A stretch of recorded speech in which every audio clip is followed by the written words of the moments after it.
প্রিয়াঙ্কার এত প্রশ্ন করায় বেশ বিরক্ত বোধ করছে আয়ান।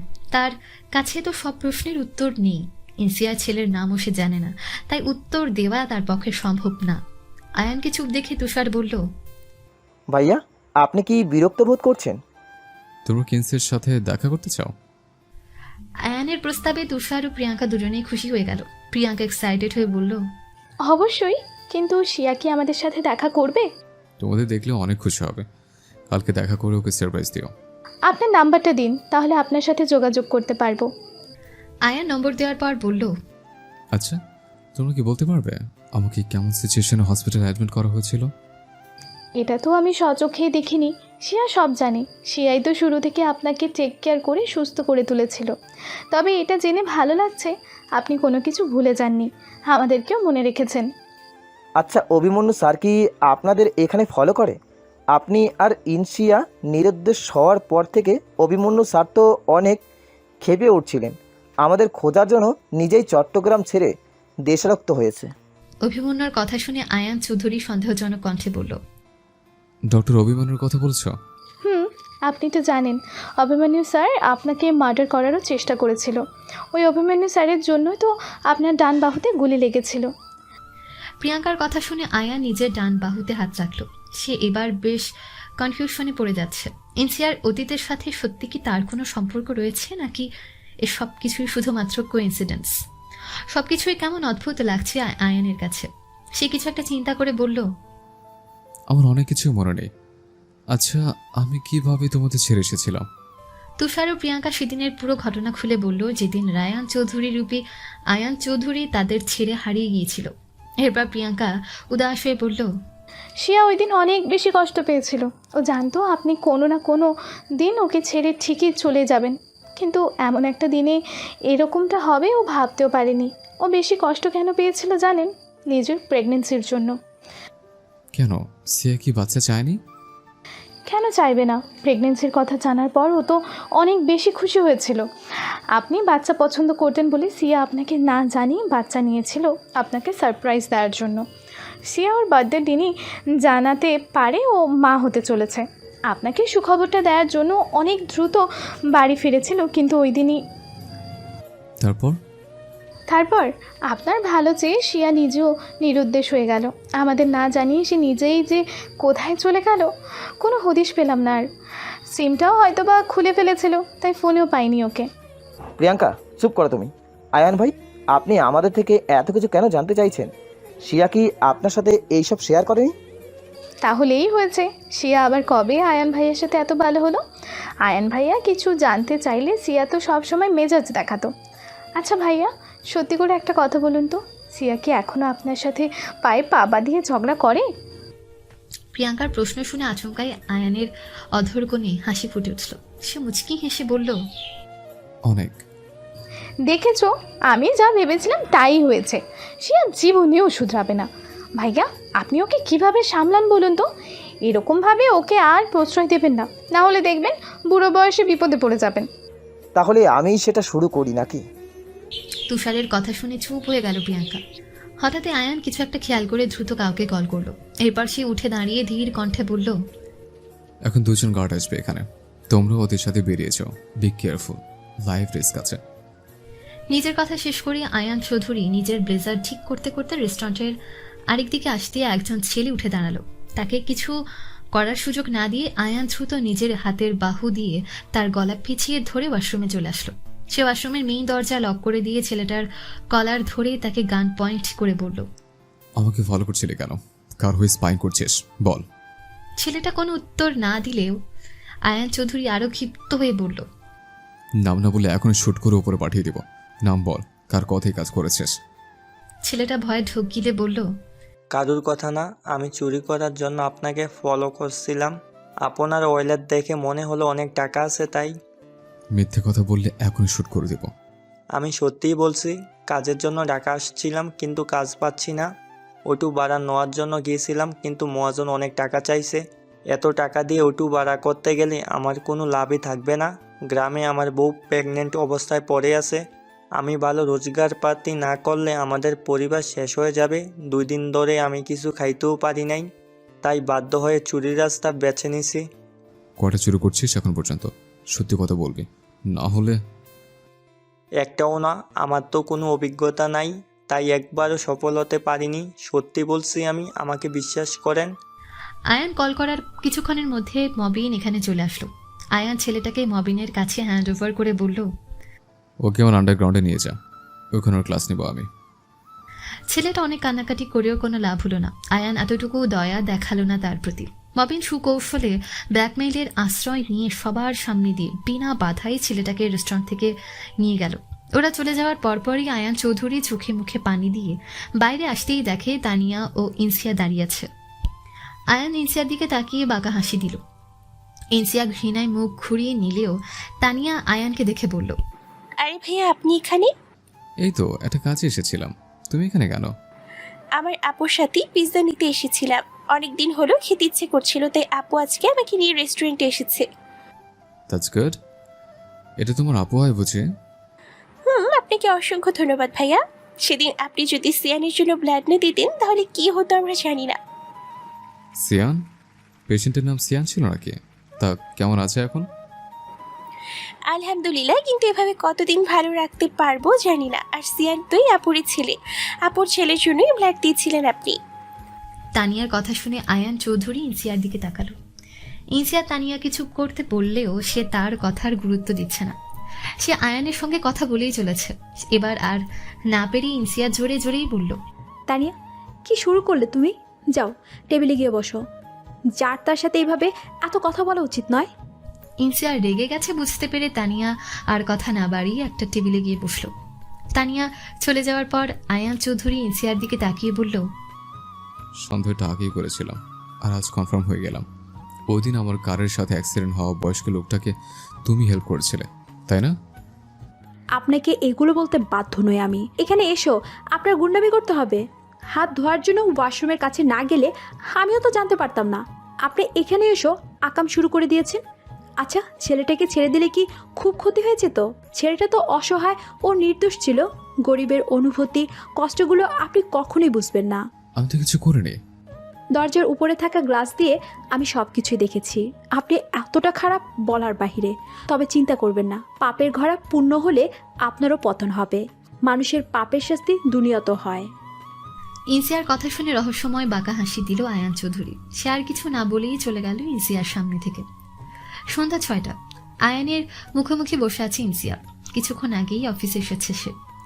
আয়ান চৌধুরী ইনসিয়ার দিকে ঝুঁকিয়ে আসলে ইনসিয়া পেছন দিক সরে গেল। আয়ান বাঁকা হাসি দিয়ে বলল, তোমার ঝগড়ুটের স্বভাবটা তাহলে নতুন নয়, বলো। আমার বিষয়ে জানার প্রয়োজন নেই। ওকে, চেঞ্জ দ্য টপিক। অফিস বাদ দিয়ে তাহলে ভালোই ঘোরাঘুরি করছো। আমি মোটো ঘোরাঘুরি করি না। তানিয়া অনেক দিন যাবৎ পিৎজা খাওয়ার বায়না করেছিল, তাই আজকে ওকে নিয়ে রেস্টুরেন্টে গিয়েছিলাম। এর মানে এই নয় যে আমি অফিস আওয়ারে ঘোরাঘুরি করি। আমার অ্যাবসেন্সে অফিস যাওয়ার বাইরে কি করছিলে তুমি? কার পারমিশন নিয়ে বাইরে গেছো?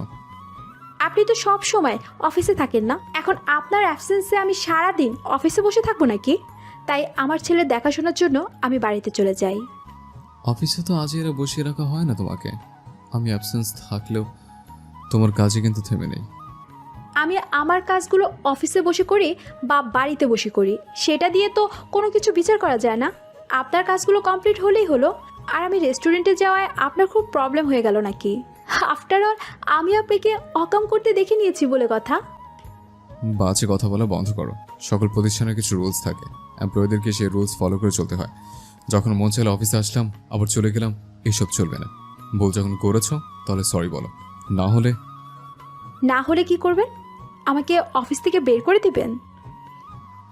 নো নো নো, সেটা করলে তো তুমি মুক্তি পেয়ে যাবে। আয়ান চৌধুরী থেকে মুক্তি পাওয়া এত সহজ না। একটা বছর তোমাকে আমার আন্ডারে থাকতে হবে, তুমি চাও বা না চাও। আমি তো খুব শীঘ্রই সিয়ানকে নিয়ে চলে যাব। কোথায় যাব সেটা আপনি কেন কেউই জানতে পারবেন না। কি বিড়বিড় করছো? যেটা বলার জোরে বলো। কিছু না। Tell me sorry, hurry up. কখনোই না। ভুল না করলে আমি কাউকে সরি বলি না। আমি যেখানে কোনো দোষ করিনি তাহলে সরি কেন বলবো? তোমার এই ধরনের আচরণের কারণেই তোমার হাজব্যান্ড তোমাকে ছেড়ে চলে গেছে।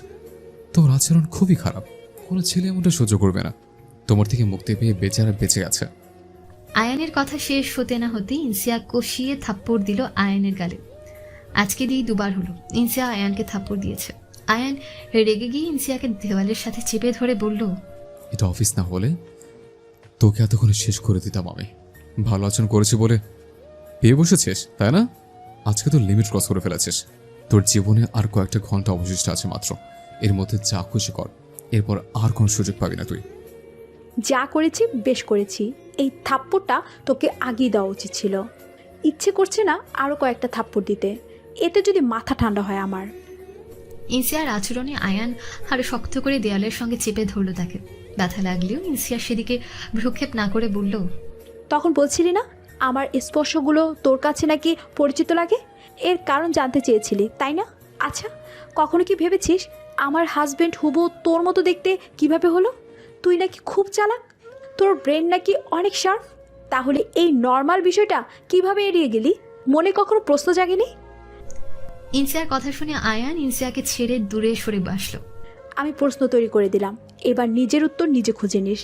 কাপুরুষের মতো অন্যের কথা না শুনে নিজে গিয়ে ইনকোয়ারি কর। আয়ান রাগে লাথি দিয়ে একটা চেয়ার ফেলে দিল। এর পাশে রিভলভার বের করে ইনসিয়াকে গান পয়েন্ট করে বলল, ইউর ফিনিশড। ইনসিয়া ভয় না পেয়ে আয়ানের সামনে এসে ওর কলার ধরে বলল, আপনি উপরে উপরে যেমনই করুন না কেন, আপনার ভিতরের মানুষটাকে আমি খুব ভালো করে চিনি। আপনি আমাকে কখনোই মারতে পারবেন না। কিন্তু একটা কথা, আপনি আসলেই একজন সাইকো। এরকম একটা লোকের সাথে কোনো সুস্থ মানুষ কখনোই থাকতে পারবে না। আপনি মানুষের মতো দেখতে, একটা অমানুষ। আয়ান কোনো কথা না বলে ডোর লক খুলে দিয়ে বলল, leave me alone, get out from here. Insiya কোনো কথা না বলে বিনা বাক্যে আয়ানের কেবিন থেকে চলে গেল। রাগে তার মাথাও গরম হয়ে আছে, তাই তো সে আজ আয়ান চৌধুরীর সাথে তুই তুকারি করছে। অবশ্য এটা নতুন নয়, এর আগে রাগের মাথায় রায়ান চৌধুরীর সঙ্গেও তুই তুকারি করেছিল ইনসিয়া। আসলে ভালোবাসলে রাগের মাথায় ভালোবাসার মানুষের সাথে কথা বলতে গেলে তুই তুকারিটা আপনা আপনি চলে আসে। ইনসিয়া বাইরে আসতেই তার চেহারার দিকে লিজা অদ্ভুতভাবে তাকালো। ইনসিয়া সেটা খেয়াল করে তার কাছে এগিয়ে এসে বলল, কি হয়েছে? আমাকে কি জোকারের মতো লাগছে যে এভাবে তাকিয়ে আছো? আমার বিষয়ে ভালো বা খারাপ আর কোনো মন্তব্য করলে আমি ইনসিয়া আর চুপ থাকবো না। আমাকে কেউ হিউমিলেট করলে তার সাথে আমি কি করব সেটা আমি নিজেও জানি না। তবে সেটা যে ভালো কিছু নয় নিশ্চিত থাকো।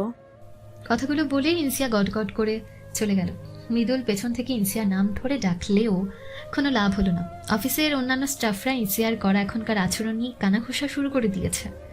মৃদুল পরিস্থিতি সামাল দিতে চিৎকার করে বলল, আয়ান স্যার অফিসে আছে।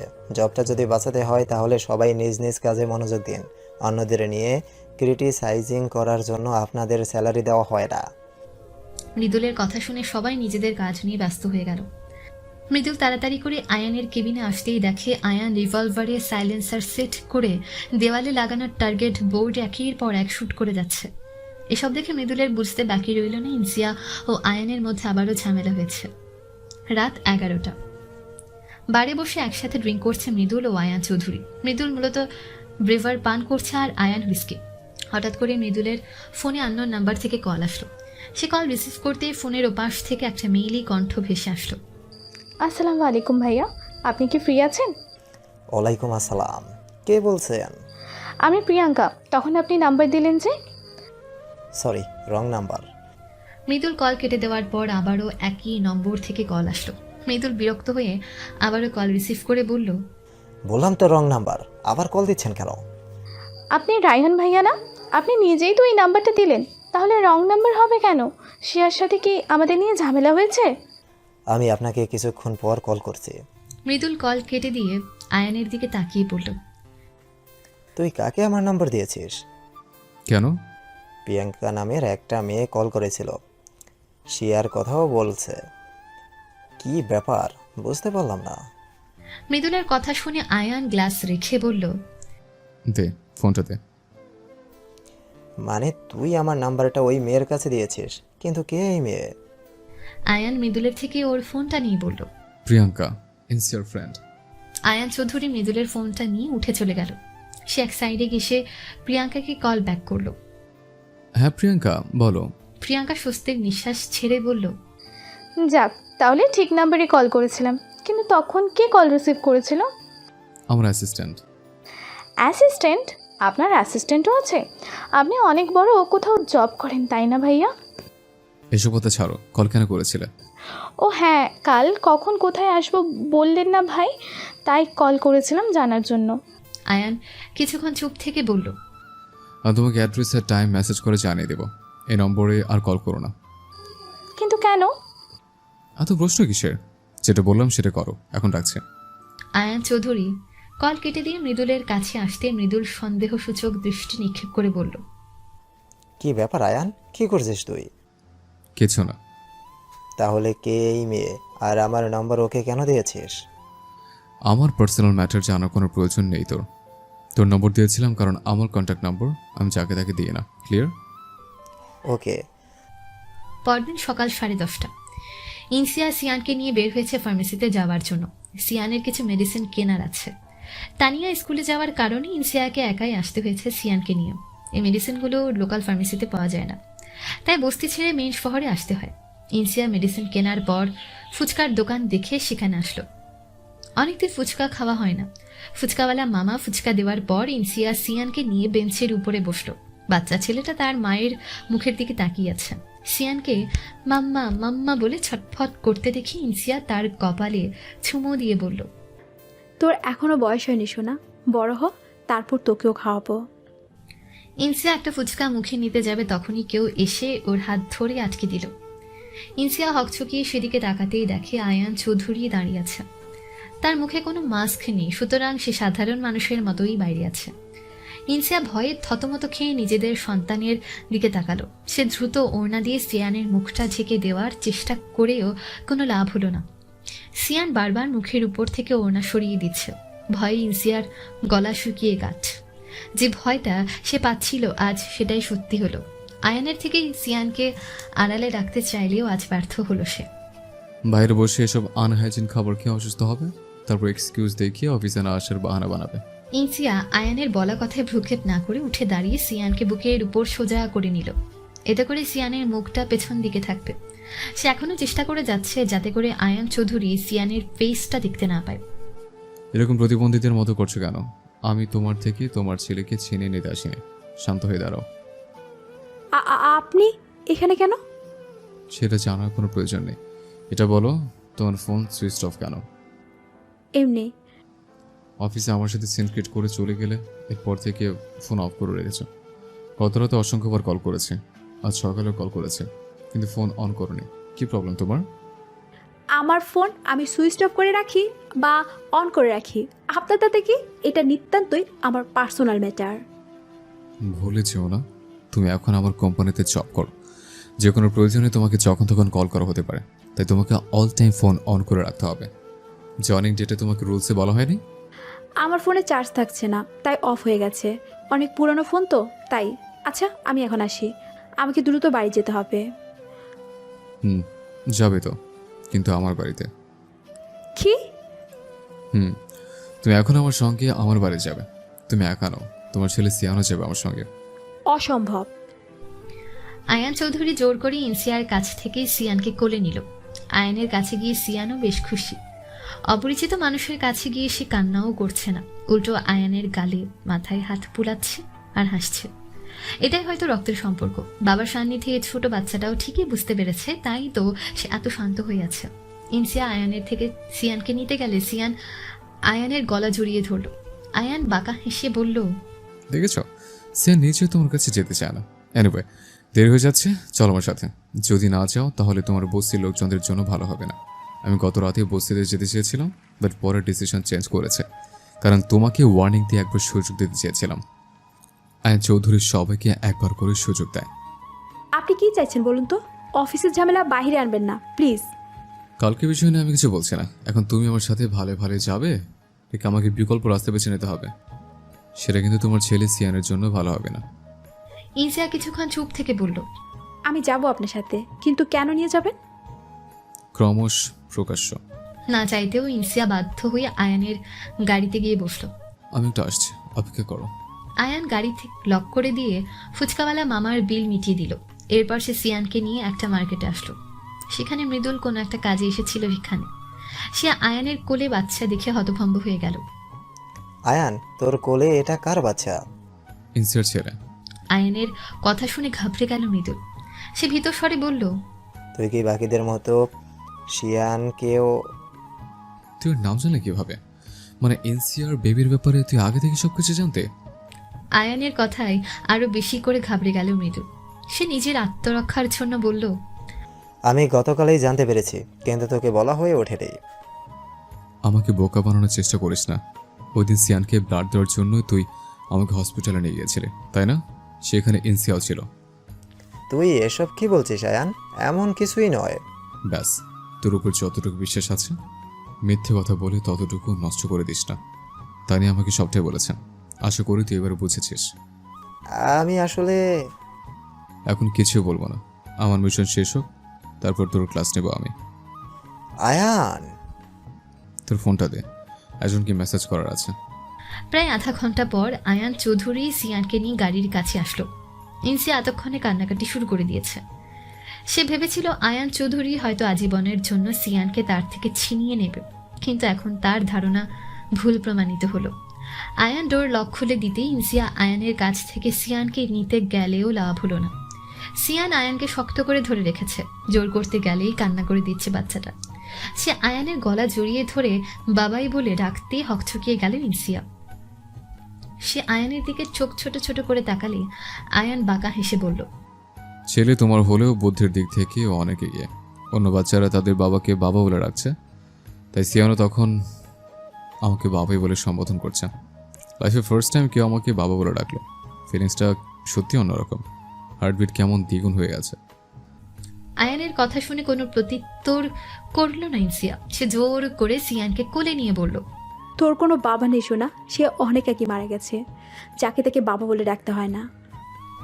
ইনসিয়ার কোনো কথাই নিষ্পাপ শিশুটা বুঝতে পারছে না। আয়ানের থেকে জবরদস্তি তাকে সরিয়ে নেওয়ায় অবুঝ বাচ্চাটা কান্না করেই চলেছে। সিয়ানের কান্না সহ্য করতে না পেরে আয়ান আবারও সিয়ানকে কোলে নিয়ে তার কপালে চুম্বন করলো। সিয়ানও কান্না থামিয়ে পরম ভালোবাসায় আবারও আয়ানের গলা জড়িয়ে ধরে বলল, মায়ের নাকি সন্তানের না বলে কথাও বুঝতে পারে, তাদের চোখের পানি সহ্য করতে পারে না। কিন্তু তুমি তো দেখছি আলাদা লেভেলের। নিজের সন্তানকে কাঁদিয়ে ভালো লাগছে, তাই না? বাচ্চা সামলানোর অ্যাবিলিটি না থাকলে বাচ্চার কাস্টাডি রাখার কি প্রয়োজন? আমার ছেলেকে নিয়ে কোথায় গিয়েছিলেন? ওকে এসব আপনি শিখিয়ে দিয়েছেন, তাই না? আমার ছেলে তো এরকম ছিল না। অপরিচিত কারো কাছে গেলে কান্নাকাটি করতো, খামচি কামড় দিত, কিন্তু আপনার কাছে গিয়ে এত শান্ত কিভাবে? তুমি আমাকে না চিনলেও সিয়ান ঠিক চিনেছে। আইন চৌধুরীকে বোঝার ক্ষমতা সবার নেই। ও যখন আমার কাছে থাকতে চাইছে, তাহলে টানাটানি কেন করছো? যাও, ফ্রন্ট সিটে গিয়ে বসো। আমার ছেলেকে আমার কাছে দিন। সিয়ান তোমার একার সন্তান নয়। কি? গাড়িতে বসো। আয়ানের ধমক শুনে এসে চুপচাপ গাড়িতে গিয়ে ড্রাইভিং সিটের পাশে বসলো। আয়ান নিজে সিয়ানকে নিয়ে ড্রাইভিং সিটে বসার পর বলল, সিট বেল্ট লাগাও। প্রয়োজন নেই। বেশি কথা বলো না, যেটা বলছি সেটা করো। আয়ানের ধমকাধমকিতে ইনসিয়া সিট বেল্টটা লাগানোর চেষ্টায় লেগে পড়ল। বেশ কিছুক্ষণ অতিবাহিত হবার পরেও যখন ইনসিয়া সফল হলো না, তখন আয়ান চৌধুরী কিছু একটা বুঝতে পেরে বলল, আমাকে দাও, আমি লাগিয়ে দিচ্ছি। পারো তো শুধু মানুষের সাথে পায়ে পা বাঁধিয়ে ঝগড়া করতে, অন্য কিছুতে পুরো ঢ্যাঁড়স। আয়ান ইনসিয়ার দিকে ঝুঁকে তার সিট বেল্টটা লাগিয়ে দিচ্ছে। আয়ান কাছাকাছি আসায় আবারও ইনসিয়ার শরীরের লোমকূপগুলো দাঁড়িয়ে গেল। আয়ান কাছে আসলেই ইনসিয়ার শরীরে কেমন একটা অদ্ভুত শিহরণ বয়ে যায়। আয়ান সিট বেল্ট লাগিয়ে দিয়ে ইনসিয়ার দিকে এক নজর তাকিয়ে তার থেকে সরে আসলো। আয়ান সরে যাওয়ার সাথে সাথে জোরে জোরে শ্বাস প্রশ্বাস নিতে শুরু করলো ইনসিয়া। ইনসিয়ার কাছাকাছি আসলে আয়ানেরও কেমন নিঃশ্বাস ভারী হয়ে আসে, অদ্ভুত অনুভূতি সৃষ্টি হয়। আয়ান চৌধুরী সবকিছু লক করে দিয়ে গাড়ি স্টার্ট দিতেই ইনসিয়া উত্তেজিত হয়ে বলল, গ্লাস নামিয়ে দিন প্লিজ, বেশি করে নামিয়ে দিবেন। ইনসিয়ার কথা শুনে তার দিকে ভ্রুকুচকে তাকালো আয়ান। ইনসিয়া অসহায় মুখ করে বলল, মাইকোতে উঠলে এমনিতেই আমার বমির ভাব হয়, গ্লাস না নামালে এমনি বমি হয়ে যাবে। ইনসিয়ার কথা শুনে বাঁকা হাসি দিল আয়ান। এটা আরেকটা সুযোগ ইনসিয়াকে শাস্তি দেওয়ার। আয়ান একটা পলি ব্যাগ ইনসিয়ার দিকে বাড়িয়ে দিয়ে বলল, গ্লাস নামানো যাবে না, এটা নাও। ভমিটিং আসলে এটার মধ্যে কাজ চালিয়ে নেবে, কোনো নোংরা যেন আমার গাড়িতে না পড়ে। ইনসিয়া অসহায় মুখ করে রাগী দৃষ্টিতে তাকালো আয়ানের দিকে। আয়ান ডোন্ট কেয়ার ভাব নিয়ে বলল, ছেলেকে দেখে কিছু শেখো, দেখেছো? সিয়ান কি সুন্দর ড্রাইভিং করার চেষ্টা করছে, আর তুমি বসে থেকে বাচ্চাদের মতো আচরণ করছো। লজ্জা হওয়া উচিত। ইনসিয়া খেয়াল করে দেখে সিয়ান গাড়ির স্টিয়ারিং ধরে সেটা ঘুরাচ্ছে। সিয়ানের এমন আচরণে ইনসিয়া বিড়বিড় করে বলল, যেমন বাপ তেমন তার ছেলে। 9.5 মাস পেটে রাখলাম আমি, জন্ম দিলাম আমি, বড় করলাম আমি, আর এখন বাবাকে পেয়ে মাকেই ভুলে গেছে। আমারই ভুল। কোন দুঃখে যে ছেলেটাকে মোবাইলে ওর বাবার ফটো দেখিয়ে পরিচয় করাতে গিয়েছিলাম, এখন তো ফল ভুগতেই হবে। বাস্তবে আয়ান চৌধুরীকে দেখে ঠিকই চিনে নিয়েছে, আবার বাবা বলে রাখছে। ভাবা যায় এই ছেলেটা এত বুদ্ধি ধরে কোথায়? আল্লাহ। আয়ান ও সিয়ান দুই বাপ ব্যাট একসাথে কার ড্রাইভিং করছে। আয়ান সিয়ানের হাতটা স্টিয়ারিং এর উপর রেখে ওভাবে স্টিয়ারিং ঘুরাচ্ছে, আর ইনসিয়া মুগ্ধ দৃষ্টিতে বাবা ছেলের খুনসুটি দেখছে। আয়ানকে পেয়ে সিয়ান যেমন খুশি, ঠিক তেমনই সিয়ানকে পেয়ে আয়ানও অনেক খুশি। মৃদুল বলেছিল আয়ান নাকি বাচ্চাদের সঙ্গ পছন্দ করে না, অথচ এখন সে সিয়ানের সাথে কি সুন্দর খুনসুটি করছে, তাকে আদর করছে, তাকে সাথে নিয়ে ড্রাইভিং করছে। বাবা ছেলের এই খুনসুটিময় মুহূর্তটা যদি ধরে রাখা যেত তাহলে কতই না ভালো হতো। কিন্তু দুঃখের বিষয় হলেও এটাই সত্যি, এই মুহূর্তটাও সাময়িক। ভাবতেই দীর্ঘশ্বাস ছাড়ল ইনসিয়া। বেশ কিছুক্ষণ পর আয়ান চৌধুরী গাড়ি ব্রেক করলো তার বিলাসবহুল বাড়ির সামনে। ইতোমধ্যে দুবার বমি করা হয়ে গেছে ইনসিয়ার। আয়ান মাস্ক ও বেজার পরে সিয়ানকে নিয়ে গাড়ি থেকে নেমে আসলো। এরপর ইনসিয়াও ক্লান্ত শরীর নিয়ে গাড়ি থেকে নেমে আসলো। বমি করার পর মেয়েটা একদম দুর্বল হয়ে পড়েছে। আয়ান চৌধুরীকে দেখে একজন সিকিউরিটি গার্ড এসে বলল, আসসালামু আলাইকুম স্যার। ওয়ালাইকুম আসসালাম। দুজন এসেছে আপনার সঙ্গে দেখা করার জন্য। আমরা ওদেরকে ওয়েটিং জোনে বসিয়ে রেখেছি। ওকে, আধা ঘন্টা পর পাঠিয়ে দিও। এনসিয়া, আমার সাথে এসো। আয়ান চৌধুরী ইনসিয়া ও সিয়ানকে নিয়ে বাড়িতে প্রবেশ করলো। কেয়ারটেকার নাসমানটি রান্নাঘরে বসে থেকে সবজি কাটছিলেন। আয়ানের কণ্ঠস্বর পেতেই সে ডাইনিং রুমে এসে দেখে আয়ান একটা বাচ্চাকে কোলে নিয়ে দাঁড়িয়ে আছে। তার পাশে একজন মেয়েও রয়েছে। নাজমা আন্টি খুশি হয়ে বললেন, বাবা আয়ান, তোমার সাথে এই মেয়েটাকে বৌমা বুঝি? আয়ান নাজমা আন্টির প্রশ্নের উত্তর না দিয়ে বলল, আন্টি, সিয়াকে একটু ওয়াশরুমে নিয়ে যান তো, আসার সময় দুবার বমি করেছে। নাজমা আন্টি ইনসিয়ার কাছে এসে তাকে ধরে বলল, ওমা, সে কি? তুমি ঠিক আছো তো মা? আসলে গাড়িতে উঠলে আমার ভমিটিংয়ের ভাব হয়। আয়ান, তুমি কিন্তু ঠিক করনি বাবা। মেয়েটার সমস্যা হয় যখন, তাহলে জানালার গ্লাসটা খুলে দিতে পারতে। অনেকেই আছে গাড়ির গন্ধ সহ্য করতে পারে না। আহারে, মেয়েটার মুখটা একদম শুকিয়ে গেছে। চলো তো মা, একটু চোখে মুখে পানি দিয়ে ভালো লাগবে। আমি তোমার জন্য বরং ঠান্ডা শরবত বানিয়ে দেই। আয়ান, কাউকে দিয়ে ওর স্যালাইন আনাও তো, মেয়েটা তো ডিহাইড্রেট হয়ে যাবে। আমাকে নিয়ে এত ব্যস্ত হতে হবে না আন্টি, আমি ঠিক আছি। আন্টি, বাড়িতে স্ন্যাক্স বানানোর জন্য কিছু আছে? হ্যাঁ আছে তো। আধ ঘন্টার মধ্যেই দুজন গেস্ট আসবে। সার্ভেন্টদের সাহায্য নিয়ে যত দ্রুত কিছু স্ন্যাক্স তৈরি করুন। চা, কফি, যা কিছু লাগে বানান। আর এনসিয়া, তুমি গিয়ে ফ্রেশ হয়ে আমার রুমে আসো। আমি সিয়ানকে নিয়ে উপরে আছি। মেয়েটা কে বাবা? ধরে নিন এনসিয়া আপনার বৌমা, তবে পার্মানেন্ট নয়, কিছু সময়ের জন্য মাত্র। কথাটা বলে আয়ান চৌধুরী সিয়ানকে নিয়ে নিজের রুমে চলে গেল। ইনসিয়া নাজমা আন্টির সহায়তায় ওয়াশরুমে গিয়ে ফ্রেশ হয়ে রান্নাঘরে আসলো। নাজমা আন্টি রান্না নিয়ে অনেক ব্যস্ত। আরও দুজন মেয়ে নাজমা আন্টির কাজে সাহায্য করছে। আন্টি, আমি কি আপনাকে সাহায্য করব? না, তোমাকে কিছু করতে হবে না, আমি সব করে নিব। তুমি বসো। আচ্ছা আন্টি, আপনি আয়ন চৌধুরীর কে হন? সম্পর্কে তো কেউই হয় না, কিন্তু আয়ান আমাকে অনেক সম্মান করে। আমার তিন কুলে কেউ নেই। আয়ান এই পুরো বাড়ির দায়িত্ব আমার উপর দিয়েছে।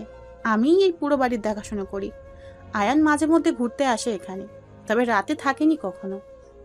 এত বড় বাড়ি, আর উনি এখানে থাকেন না? তাহলে কোথায় থাকেন উনি? এই ঢাকা শহরে আয়ানের তো অনেকগুলো অ্যাপার্টমেন্ট আছে ভাড়া দেওয়া, হয়তো সেগুলোর কোনো একটাতে থাকে। আর এই বাড়িটা অনেক শখ করে বানিয়েছিল আয়ান। ওর ইচ্ছে নিজের মা, বউ, সন্তান নিয়ে একসাথে এখানে থাকবে, কিন্তু এটা তো কখনো হলোই না। ও আচ্ছা, ওনার মা কোথায় আছেন? আমি সেটা জানি না, তবে তুমিই প্রথম মেয়ে যাকে আয়ান এখানে নিয়ে এসেছে। মনে হয় আয়ান তোমাকে ভালোবাসে। ভালোবাসা? উনি আমাকে ভালোবাসেন আন্টি, শুধু প্রয়োজনে ব্যবহার করেন। আমি ওনার প্রিয়ে, হয়তো নিজের কোনো উদ্দেশ্য হাসিল করার জন্যই আমাকে এখানে নিয়ে এসেছে। কার মনে কি থাকে ওপর থেকে তো সেটা বোঝা যায় না রে মা। তবে প্রথমবার আয়ানকে এতটা খোশ মেজাজে দেখলাম আমি। তাছাড়াও যতবার এখানে এসেছে কখনোই ওকে এতটা খোশ মেজাজে দেখিনি। সব সময় চিন্তিত থাকে। ও আচ্ছা, ওই বাচ্চাটা কার? আমার ছেলে আয়ান চৌধুরী আমার ছেলেকে নিয়ে ব্ল্যাকমেল করেই তো আমাকে এখানে নিয়ে এসেছে। যখন রকমের খারাপ উনি। নাজমানটি হেসে দিয়ে বললেন, কি যে বলো! আয়ান ওপরে থেকে যতই নিজেকে শক্ত দেখানোর চেষ্টা করুক না কেন, ভেতর থেকে ও কিন্তু মাটির মানুষ। আয়ানের মতো ছেলে সচরাচর পাওয়া যায় না। মাটির মানুষ আর উনি হতে পারে?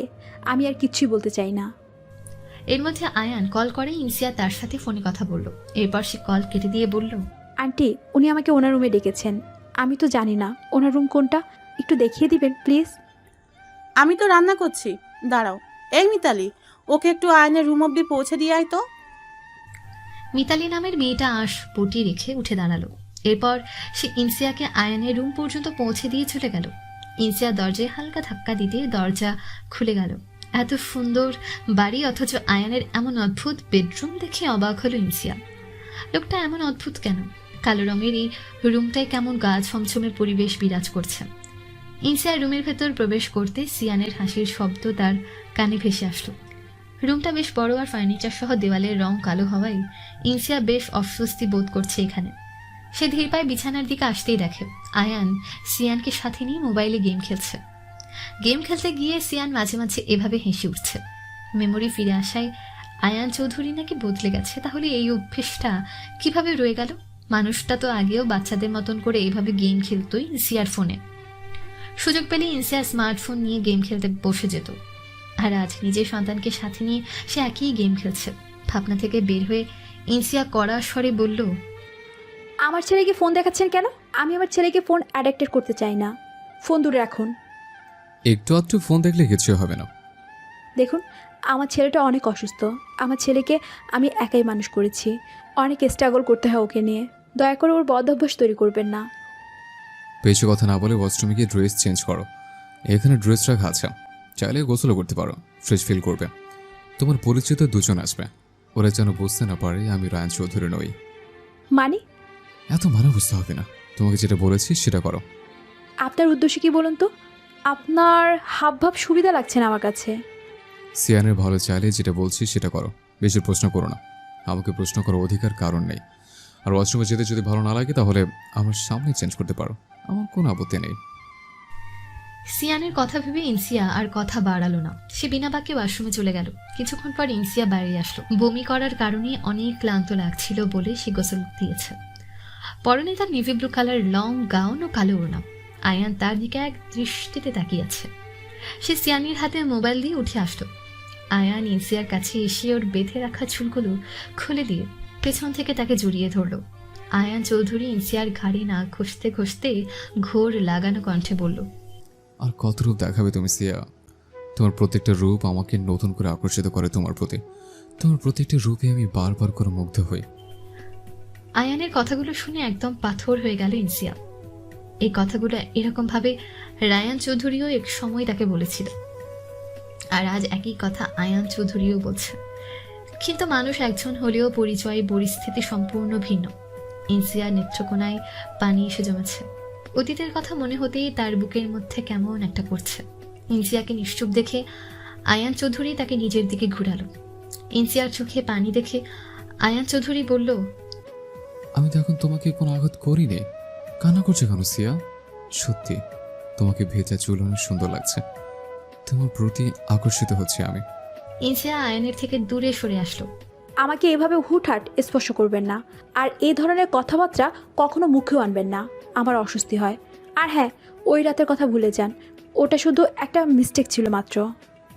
সিয়ানের পোশাক রাখা আছে ওখানে, আমি নিচে যাচ্ছি। তুমি সিয়ানকে রেডি করে ডাইনিং রুমে আসো। আর হ্যাঁ, গেস্টদের সামনে কোনো প্রকার সিন ক্রিয়েট করবে না। তুষার ও প্রিয়াঙ্কা সোফায় পাশাপাশি বসে আছে।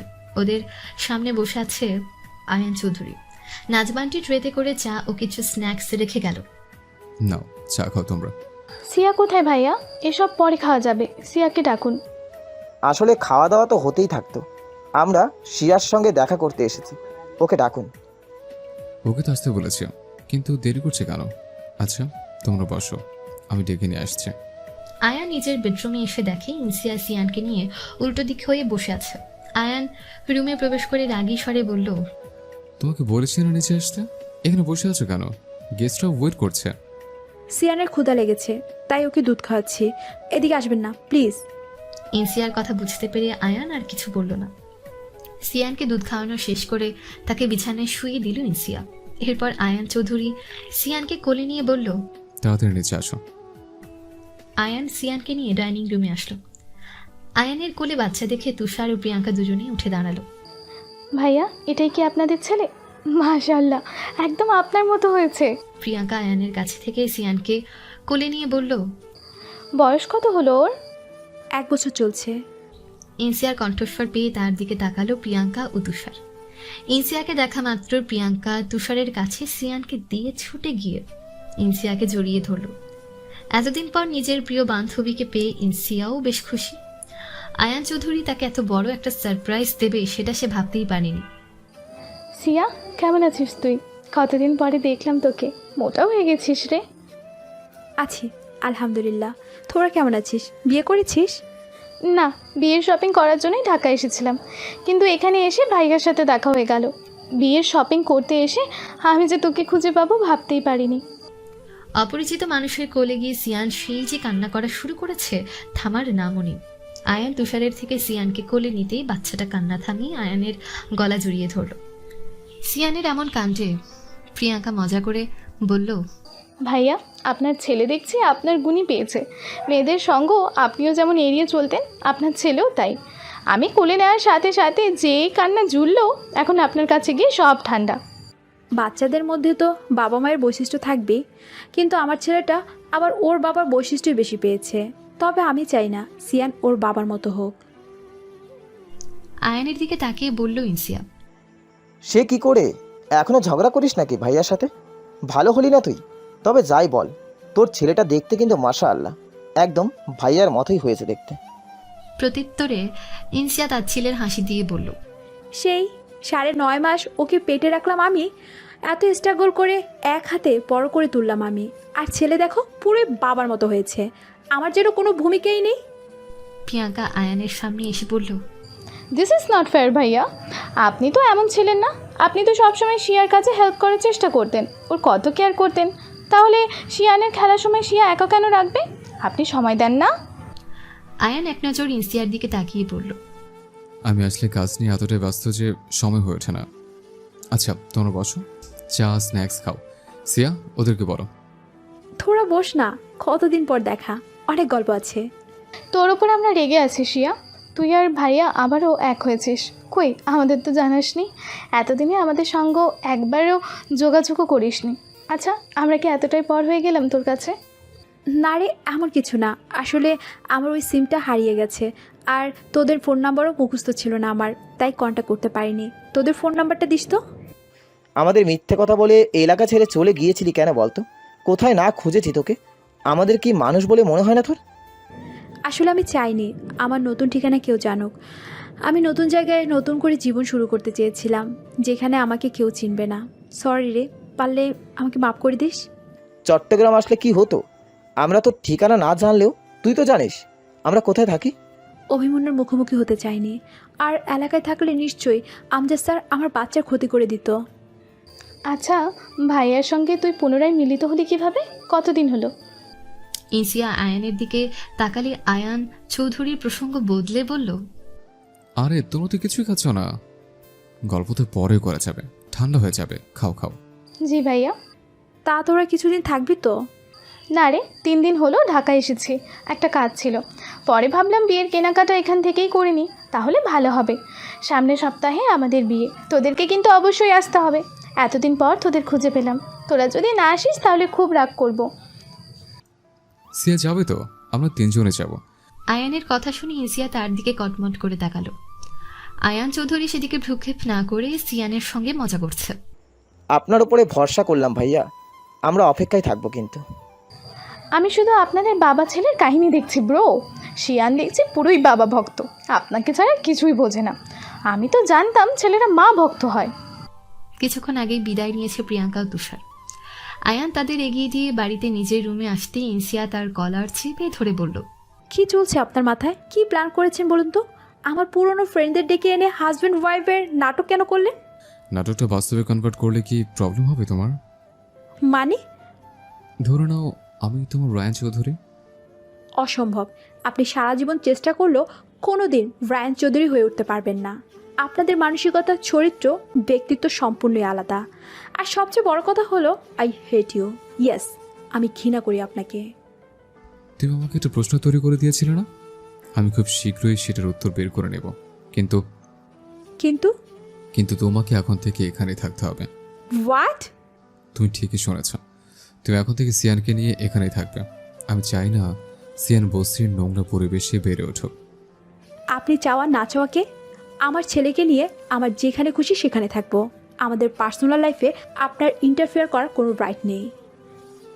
আমি তোমাকে রিকোয়েস্ট নয়, অর্ডার করছি।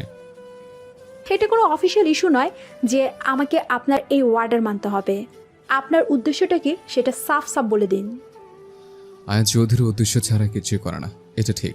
তবে সে নিজের উদ্দেশ্যটা কারো কাছে কনফিডেন্সও করে না। এনিওয়ে, আমার ছেলেটা সব ঠিকঠাক করে দিবে। তোমরা এখানেই থাকবে অ্যান্ড ইটস ফাইনাল।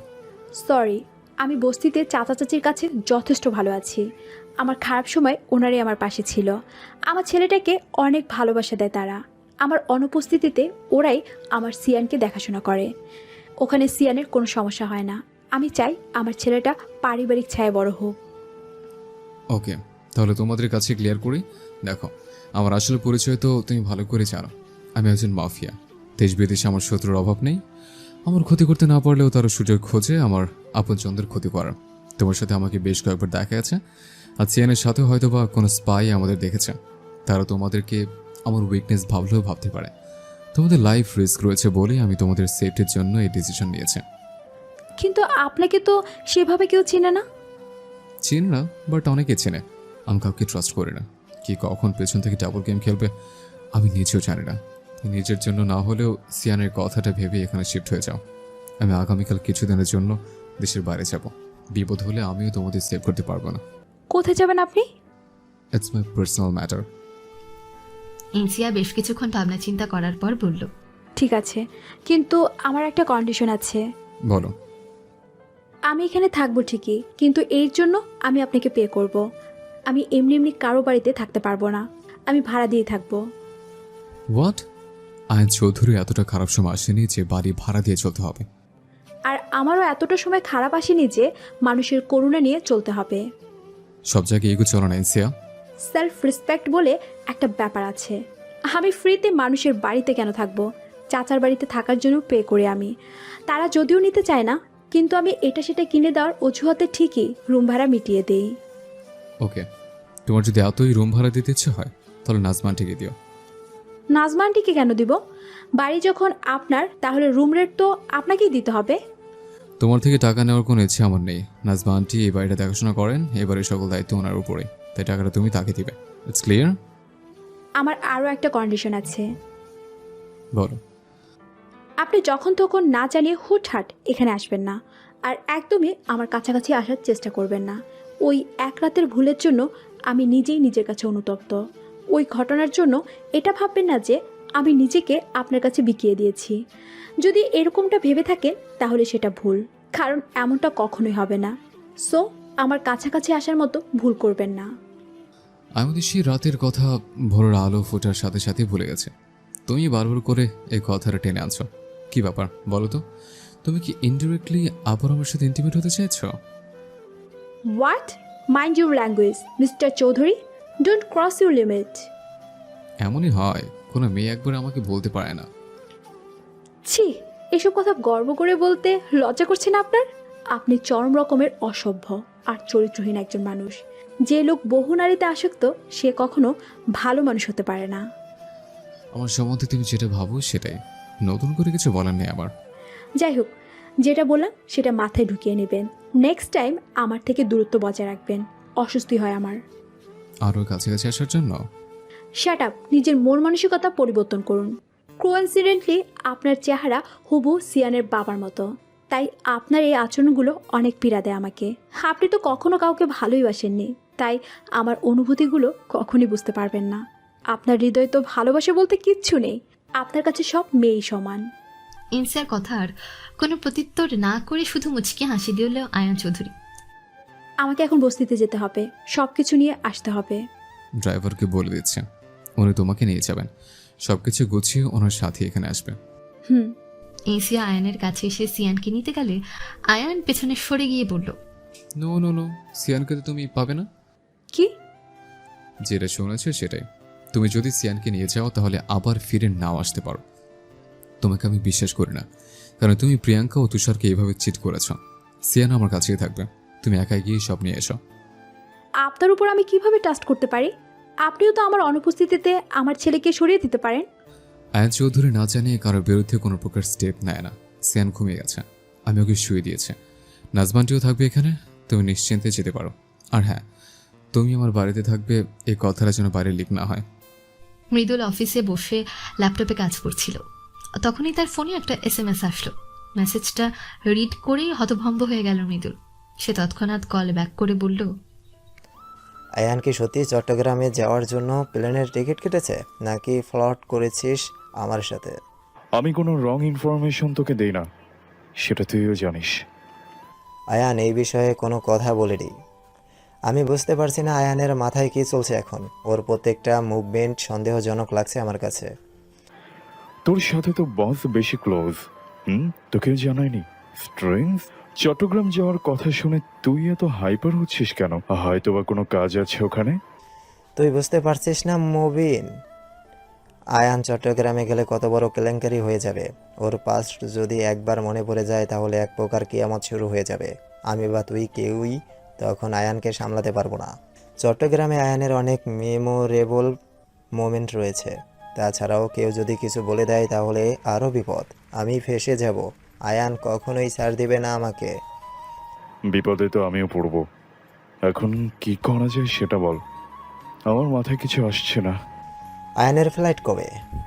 কালকেই, বাট এক্সাক্ট টাইমটা আমি জানি না। তুই যাচ্ছিস না ওর সাথে? আমাদের কেউ কিছু বলেনি, আমি নিজেও তো গোপন সূত্রেই এতটুকু ইনফরমেশন পেয়েছি। ওকে, তুই রাখ, আমি দেখছি কিছু করা যায় কিনা। ইনসিয়া বাড়িতে ফিরতেই তাকে একা দেখে চাচি বললেন, কিরে তুই একা কেন? আর শিয়ান কোথায়? কিছু বলছিস না কেন? বাচ্চাটাকে কই রাখা আসলি? রাজিয়ার আব্বা, একবার এদিকে আসো তো।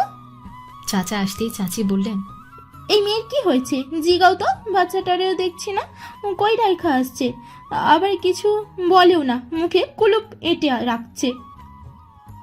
কিরে মা, কি হয়েছে তোর? মুখটা এরকম শুকনো লাগছে কেন? তানিয়া কোথায় চাচা? ওর বান্ধবীর বাড়িতে গেছে। ওর খোঁজ না করে তোরে যেটা জিগাচ্ছি সেটার উত্তর দে। শিয়ান দাদু ভাই কোথায়? ওর বাবার কাছে।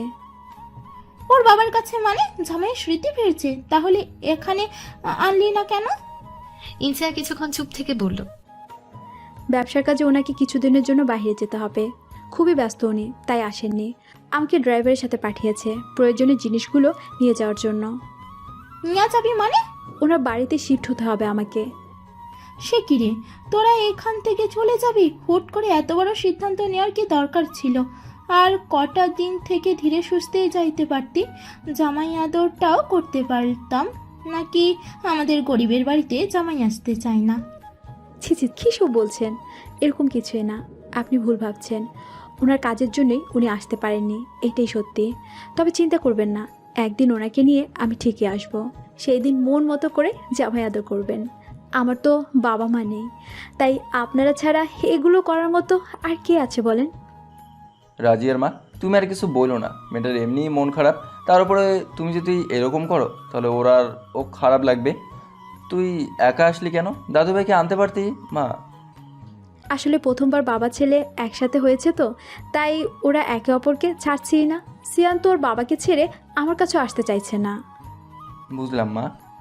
চাচি, আমাকে একটু সব কিছু গোছাতে হেল্প করুন না, একা আমি এত কিছু গোছাতে পারবো না। এই কটা মাসে তোদেরকে অনেক আপন করে নিয়েছিলাম রে, ভুলেই গেছিলাম তোরাও একদিন চলে যাবি। মন খারাপ করবেন না চাচি, আমি মাঝে মধ্যে সিয়ানকে নিয়ে আপনাদের এখানে আসব দেখা করতে। জামাই আসলে ভালো হতো, তোকে একা এভাবে পাঠালো। ইনসিয়া ফোঁস করে নিঃশ্বাস ছেড়ে বলল, উনি তো ড্রাইভারকে পাঠিয়েছেন, সবার কাছে তো সব কিছু আশা করা যায় না চাচি। উনি কত বড় বিজনেসম্যান, কত কাজ ওনার, ব্যস্ত থাকাটাই স্বাভাবিক। আচ্ছা, একটু তাড়া আছে আমার, তাড়াতাড়ি সব গুছিয়ে নিয়ে বের হতে হবে, হেল্প করুন না একটু। তানিয়াটা আসার পর যদি এসব শোনে তাহলে অনেক কান্না করবে। ইনসিয়া চাচার কথা আর কোনো প্রত্যুত্তর করল না। সে কি বা বলবে, বলার মতন কিছুই নেই। ইনসিয়া আয়ানের বাড়িতে আসার পর দেখে আয়ান চৌধুরীকে সিয়ানকে নিয়ে ব্যস্ত। বাবা তার ছেলেকে ইউগার্ট ফ্রুটস অর্থাৎ টক দই দিয়ে মিক্সড ফল খাওয়াচ্ছে। এসব দেখে ইনসিয়া উত্তেজিত হয়ে বলল, এ কি কি করছেন আপনি? এ কি খাওয়াচ্ছেন? চোখ নেই? সিয়ানের গলা আটকে যাবে, ও চিবোতে পারবে না। আমি ওকে এসব খাবার কখনো দেইনি। হেলদি খাবার খাওয়াবে কেন? পারতে শুধু আনহেলদি খাবার খেতে। নিজের সাথে সাথে বাচ্চাদের ফিটনেসও নষ্ট করছো। আপনি কি দেখে গেছেন নাকি? হাজব, আপনি কিন্তু আমার মাতৃত্বের দিকে আঙুল উঠাচ্ছেন। সরুন তো, আমার ছেলেটাকে দিন। এসব খাইয়ে মেরে ফেলবেন দেখছি। আমার ছেলে আমার বেঁচে থাকার একমাত্র অবলম্বন। আসলেই তোমার মাথা মোটা।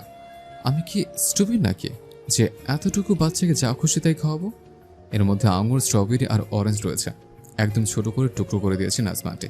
সিয়ানার তো দুটো দাঁত আছে, ওর এগুলো খেতে কোনো সমস্যা হবে না। আর এটা অনেক হেলদি ওর জন্য।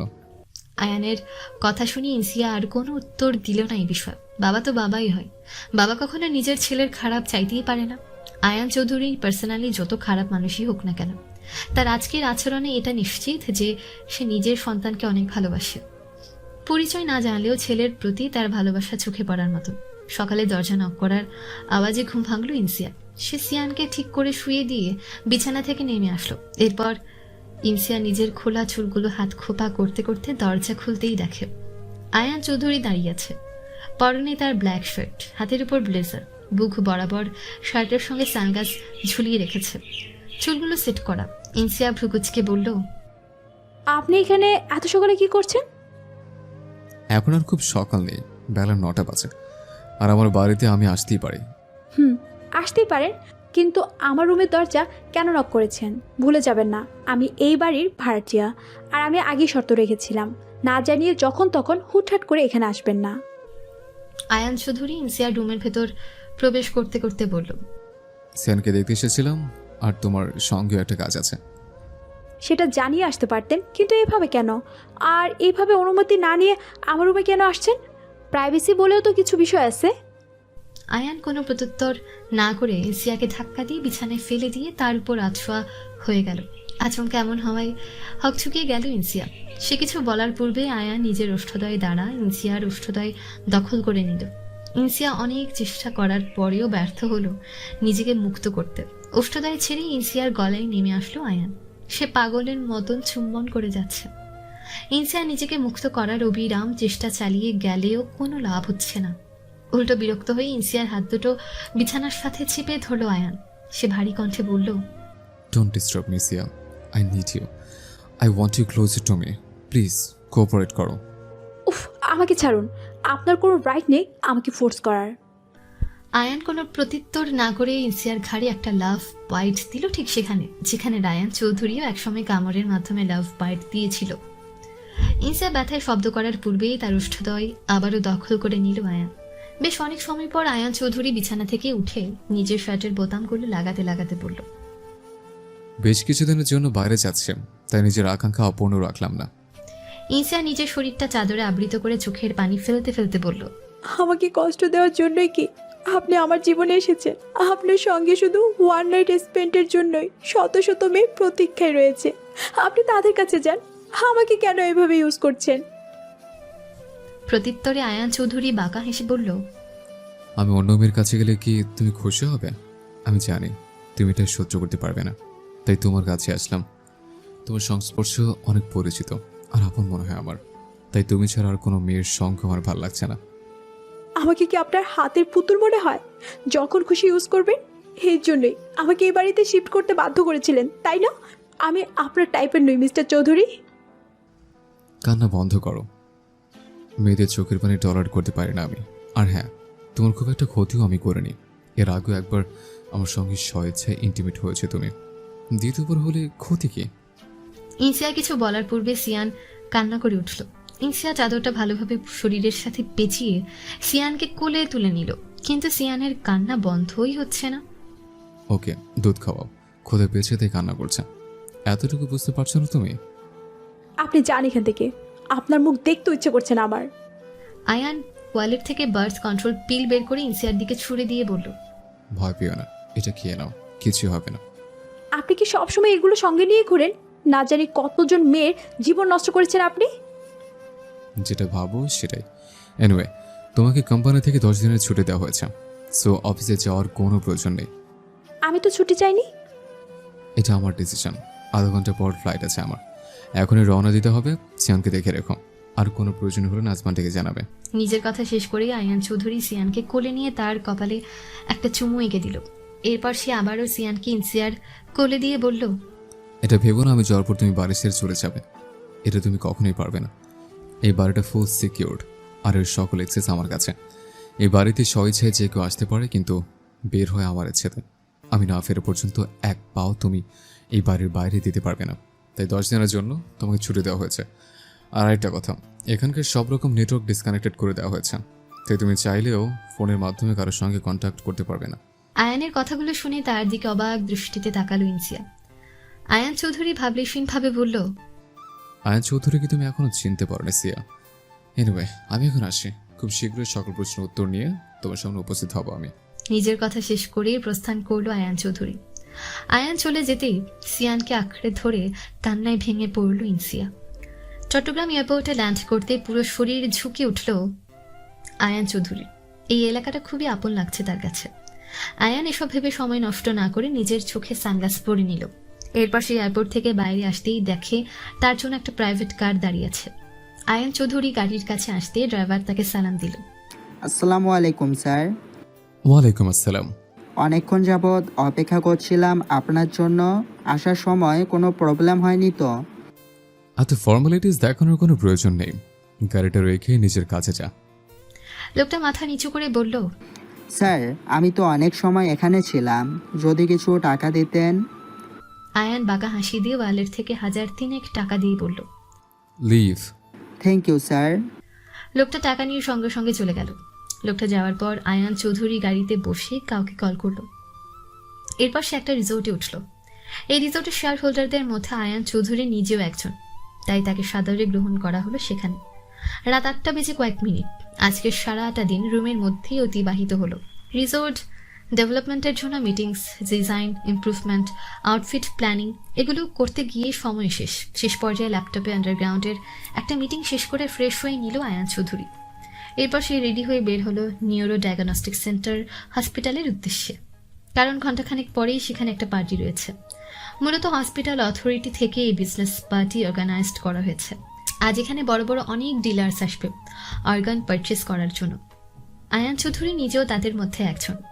হসপিটালের বাস্তব চিত্র দেখার জন্য মাস্ক ছাড়া নর্মাল লুকেই বের হয়েছে আয়ান চৌধুরী। পরবর্তীতে পার্টির জন্য ড্রেস আপ চেঞ্জ করে মাস্ক আর ব্ল্যাক গ্লাসের চশমা পরে নিলেই হবে। আয়ান চৌধুরী হসপিটালে প্রবেশ করার পর সিকিউরিটি গার্ড তাকে দেখে বলল, আরে রায়ান চৌধুরী, বহুদিন পরে দেখলাম আপনাকে। এখন কি খবর, সুস্থ আছেন তো? জি। আয়ান চৌধুরীর দৃষ্টি অ্যানালাইসিস করে গার্ডটা ফের বলল, আমাকে চিনতে পারেননি? আমি আমির হোসেন। এখানে তো দীর্ঘদিন 12 বছর যাবৎ চাকরি করেছি। সিয়াকে ছোট বোনের মতো দেখতাম, তাই ওর কথায় আপনার জন্য আমিই তো কবুতরের ব্যবস্থা করে দিতাম। কবুতর? আমি বুঝতে পারছি না, আমাকে ক্লিয়ার করুন তো। আপনার যা অবস্থা ছিল, ভালো খাবার না খাওয়ালে তো হবে না, তাই সিয়া নিজের আর্থিক অবস্থার কথা চিন্তা না করেই আপনার জন্য যত দামিই হোক ভালো খাবারের ব্যবস্থা করত। কবুতরের যা দাম, এক জোড়া 350 টাকা। তাই আমি আমার পরিচিত এক ভাইয়ের খামার থেকে 250 টাকা করে জোড়া কবুতর এনে দিতাম। লোকটা আরো বিভিন্ন কথা বলছে। সবকিছু শুনে আয়ান কিছুক্ষণ স্থির হয়ে দাঁড়িয়ে রইল। এক নাগারে অনেকগুলো কথা বলার পর লোকটা এবার বলল, আপনাদের বিয়ের কথা 5 কান হওয়ার পর কত কাহিনী হলো, কিন্তু পরে আপনাদের আর কোনো খোঁজ খবর পাওয়া গেল না। 2 বছর কোথায় ছিলেন বলুন তো? অন্য শহরে ছিলাম। চেক আপের জন্য এখানে আসছেন নাকি? হুম। তাহলে আমজাদ স্যারের সাথে দেখা করতে হবে, কিন্তু স্যার তো এখন হাসপাতালে নাই, ওয়েট করতে হবে। আচ্ছা, আমাকে যে কেবিনে রাখা হয়েছিল সেটা কোন দিকে বলতে পারবেন? লোকটা দিক নির্দেশনা দেওয়ার পর আয়ান হসপিটাল বিল্ডিং এর ভেতর প্রবেশ করলো। হসপিটালটা অতীব পরিচিত লাগছে আয়ানের নিকট। মনে হচ্ছে এই জায়গাটার সাথে ওতপ্রোতভাবে জড়িত সে। আয়ান চৌধুরী হাঁটতে হাঁটতে সেই কেবিনের কাছে আসলো, যে কেবিনে দীর্ঘদিন চিকিৎসারত ছিল সে। আয়ান কেবিনে প্রবেশ করতে গেলেই একজন নার্স তাকে বাধা দিল। এ কি, আপনি ভেতরে যাচ্ছেন কেন? ভেতরে যিনি রয়েছে উনি কি আপনার পেশেন্ট? না, এটা ক্রিটিক্যাল পেশেন্টের জন্য স্পেশাল প্রাইভেট কেবিন। এখানে ডক্টর নার্স ব্যতীত কারো প্রবেশ নিষেধ। কোনো ফ্যামিলি মেম্বারও অ্যালাউ নয়। আমি কেবিনটা ভিজিট করতে এসেছি, অন্য কোনো ইন্টেনশন নেই। আয়ান চৌধুরী কিছু টাকা বের করে বলল। আই থিঙ্ক এবার আমি ভেতরে যেতে পারি। নার্সটা টাকার লোভ সামলাতে না পেরে মুচকি হেসে বলল, অবশ্যই। নার্স আয়ানের খাত থেকে টাকা নিতে যাবে ঠিক তখনই একজন ওয়ার্ড বয় সেখানে এসে উপস্থিত হলো। আয়ানের পেছনে থাকার কারণে সে আয়ানের মুখ না দেখিয়ে বলল, কি হচ্ছে এখানে? কেবিনের বাইরে এত কথাবার্তা কিসের? শেফা, আমি কি আমজাদ স্যারের কাছে কমপ্লেন করব? শিফা নামের নার্সটা ভয় পেয়ে বলল, আমি কিছু করিনি রিপন। এই লোকটা কেবিনের ভেতরে যাওয়ার জন্য আমার কাছে রিকোয়েস্ট করছে, আমি না করার পরেও শুনছে না। শিফার কথা শুনে আয়ান দাঁতে দাঁত চেপে বলল, আয়ান চৌধুরী কাউকে রিকোয়েস্ট করে না, সে আদায় করে নেয়। কে আপনি? এখানে এসে ঝামেলা কেন করছেন? আয়ান চৌধুরী পেছন দিকে ঘুরতে রিপন নামের ওয়ার্ড বয়ের চোখ দুটো জলজল করে উঠল। সে অধৈর্য গল্প সারিত করে বলল, রায়ান চৌধুরী আপনি? আয়ান চৌধুরী কিছু বলার পূর্বেই শিফা প্রশ্নসূচক চাহনি নিক্ষেপ করে প্রশ্ন করল, তুমি ওনাকে চেনো? আরে ইনি হলেন রায়ান চৌধুরী, 2 বছর আগে আমাদের হসপিটালে চিকিৎসারত ছিল। উনি এই কেবিন রুমটাতেই ছিলেন। সেই মেমোরি লস হওয়া বেওয়ারিশ পেশেন্টটা। তুমি আমাকে জেনেছো? আপনাকে চিনব না? আমাদের হসপিটাল হিস্ট্রিতে আপনার মতো পেশেন্ট আর একটাও আসেনি। আপনার জ্ঞান ফেরার পর আমিই তো আপনাকে গোসল করে কাপড় বদলে দিতাম। সিয়া আপনার দায়িত্বে থাকলেও সে তো মেয়ে মানুষ, তাই কাজটা আমাকেই করতে হতো। Are you sure? আপনার কি কিছু মনে নেই? আপনাকে ডিসচার্জ করার পর খোঁজখবর নেওয়া হয়নি। অবশ্য পর একবার শুনেছিলাম আপনি নাকি ইনসিয়াকে বিয়ে করেছেন। কেন? এনসিয়া তো এই হসপিটালে ছিল, তাই না? না, আপনাদের বিয়ের কথা জানার পর ডক্টর আমজাদ ইনসিয়াকে অনেক অপমান করেছিল। পরে আপনি তো আমজাদ স্যারকে পাল্টা জবাব দিয়ে ইনসিয়াকে নিয়ে চলে গেছিলেন। এরপর ইনসিয়া জব ছেড়ে দিয়েছিল। আপনি কি এসব কথা ভুলে গেছেন? অ্যাকচুয়ালি আমার পুরনো মেমোরি ফিরে আসার পর মাঝখানে অনেক কিছু ভুলে গেছে। আপনারা দুজনেই তো এলাকা ছেড়ে চলে গেছিলেন। আপনার নিখোঁজ হওয়ার পর ইনসিয়াও এলাকা ছেড়ে চলে গেছিল। আচ্ছা, আপনারা কি এখন একসাথে আছেন? আচ্ছা, আমি একটু এই কেবিনের ভেতরে যেতে চাই। আমার সাইকোলজিস্টের সাজেশন অনুযায়ী মেমোরিয়াল জায়গাগুলোতে গেলে হয়তো মেমোরি ফিরে আসতে পারে। ঠিক বলেছেন, এই কেবিনের সাথে তো আপনার অনেক স্মৃতি জড়িত। ভেতরে গেলে হয়তো কিছু ফিল করতে পারবেন। ভেতরে যান, কিন্তু সাবধানে, কারণ ভেতরে একজন ক্রিটিক্যাল পেশেন্ট আছে। আওয়াজ করলে সমস্যা হতে পারে। এটা তুমি কি করছো রিপোর্ট? আমজাদ স্যার বা ম্যানেজমেন্টে কেউ জানলে প্রবলেম হবে। এভাবে যাকে তাকে আমরা অ্যালাউ করতে পারি না। রায়ান ভাই, আপনি ভেতরে যান, আমি শেফার সাথে কথা বলছি। আয়ান চৌধুরী কেবিনের ভেতর প্রবেশ করার পর রিপন শেফার উদ্দেশ্যে বলল, তুমি যে রায়ান ভাইয়ের থেকে টাকা ঘুষ নিতে যাচ্ছিলে সেটা কিন্তু আমি দেখেছি। তাই নিজের ভালো চাইলে চুপ থাকো। রায়ান ভাইয়ের এই কেবিনে যাওয়ার ব্যাপারে কেউ যেন জানতে না পারে। কিন্তু তুমি কেন এই লোকটাকে হেল্প করছো? কারণ আমি ওনাকে ভালো করে চিনি, তাই। ইনসিয়ার সাথে অনেক ভালো সম্পর্ক ছিল আমার। ইনসিয়া অনেকবার আমাকে বিভিন্ন ঝামেলা থেকে সেভ করেছে, না হলে সে কবেই আমার চাকরি চলে যেত। আজ ইনসিয়ার হাজব্যান্ডকে যদি একটু সাহায্যের মধ্যে দিয়ে কিছুটা হলে উপকারে আসি, তাহলে আমার ভালো লাগবে।